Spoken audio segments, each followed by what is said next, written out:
Kemudian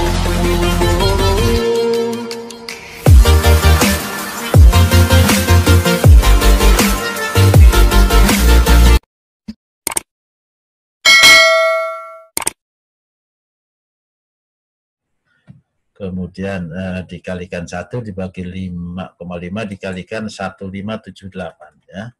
1578 ya, 0,59. Oke ya. Itu ketemunya adalah 122,25. Ini hasilnya sama ya. Karena hasilnya ini kita sudah masukkan ke dalam rumus ya dengan angka-angka ini ya. Tadi ini memang ada kesalahan ya. Oke, ya nilai VY sudah ketemu, nilai VX juga sudah ketemu ya.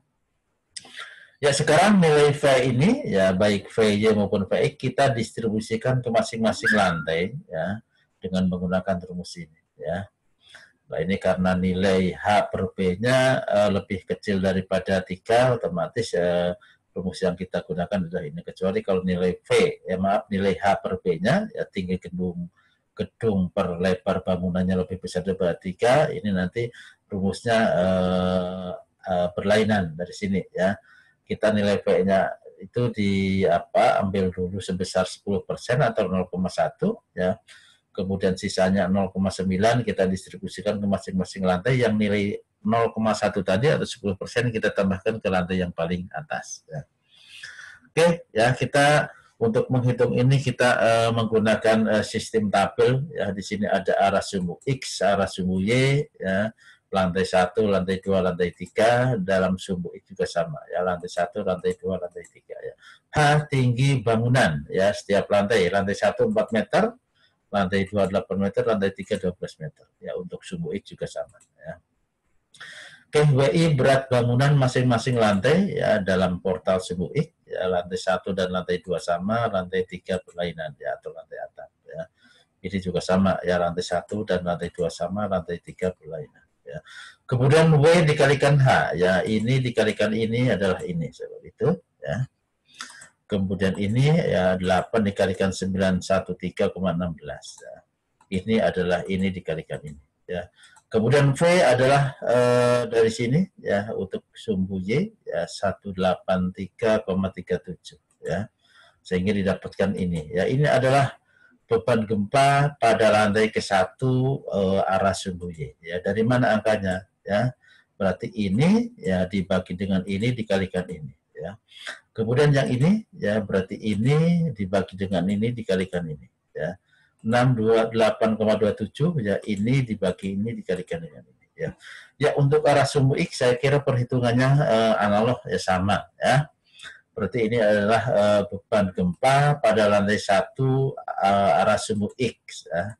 Nilainya dari mana? Berarti 2435,1 dibagi ini ya dikalikan ini. Ya. Ini adalah 4870,2 dibagi ini dikalikan ini dan seterusnya ya. Ya, distribusi kali gempa masing-masing lantai mulai dari lantai 1, 2, 3 ya. Untuk semua untuk kedua portal sudah ketemu ya, supaya sekarang kita modelkan ya di dalam portal ya, ini adalah portal dalam arah sumbu X ya. Kemudian ini berarti beban gempa pada lantai 1, pada lantai 2, kemudian pada lantai 3.